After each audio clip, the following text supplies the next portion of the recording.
please welcome to the stage our next teller, Germaine Caprio! Woo!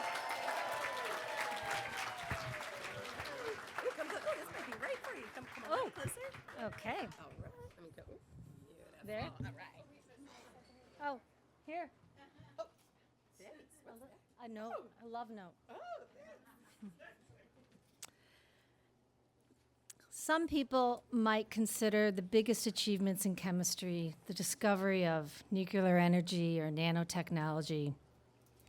But I believe the biggest achievement of chemistry was the invention of cream rinse.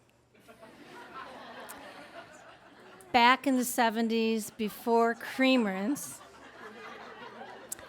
I would take a shower and get out and could barely get a comb through my hair. My sister and I would try every tactic under the sun to try to straighten our hair. We would sleep in tight-knit caps all night, wake up in the morning super sweaty with our hair plastered against our faces. We looked more like a Ken doll than we did Cheryl Tiegs or Farrah Fawcett. My poor mother totally sympathized with us and saw how desperate we were to have hair like Farrah Fawcett. So she went out and bought us a couple of wigs. My sister's was blonde and long and shiny, and mine was brunette, and they had that real natural scalp, you know? And we really thought we were fooling everybody. And one night before school, my mom said, "You know what, girls? I think you could wear those wigs to school tomorrow." And we were like, damn, yeah, we could. So we walked into our classrooms with our wigs on. And you know what? Not one person to this day, I don't remember, said anything bad to us. It was as if we rocked those wigs, man. No one noticed. We had curly, frizzy hair the day before, and then we walked in with this hot wig. A few years after the wig day, my oldest sister came home from college with a bottle of Vidal Sassoon cream rinse. That, my friend, was the biggest change of my life. I put that cream rinse in my hair and I could comb through it like nothing. It was so great to finally feel like I had kind of normal hair, something I could control, something that wasn't just like sticking out all over the place and crazy. And I got through the 70s with that cream rinse. And then the 80s hit. And you know, you talk about retribution, oh man. I had the best hair in the 80s. My hair was huge, and I started falling for all these new chemically made products to keep my hair from frizzing out crazy, like mousse and leave-in conditioner, and I used a lot of it.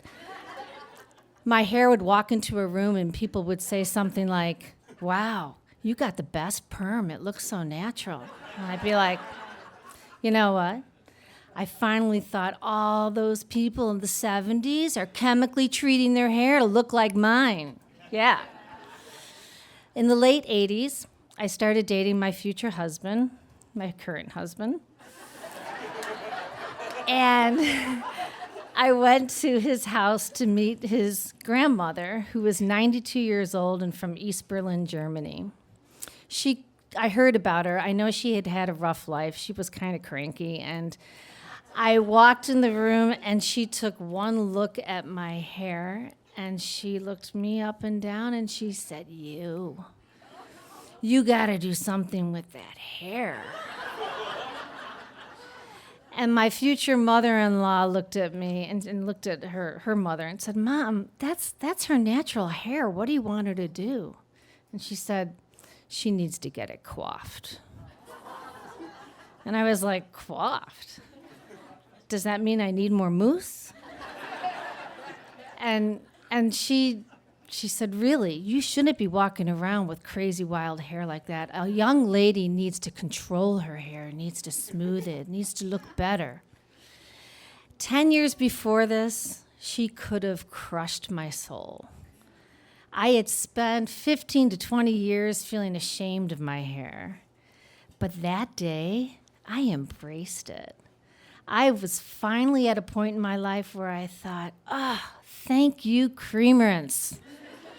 Thank you, all these products that have been created for curly hairs. Now you can find them everywhere. You can't go anywhere without finding them. So you can go on and think that capturing carbon is a great chemical advancement.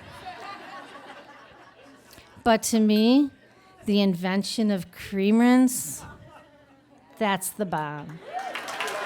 Thank you.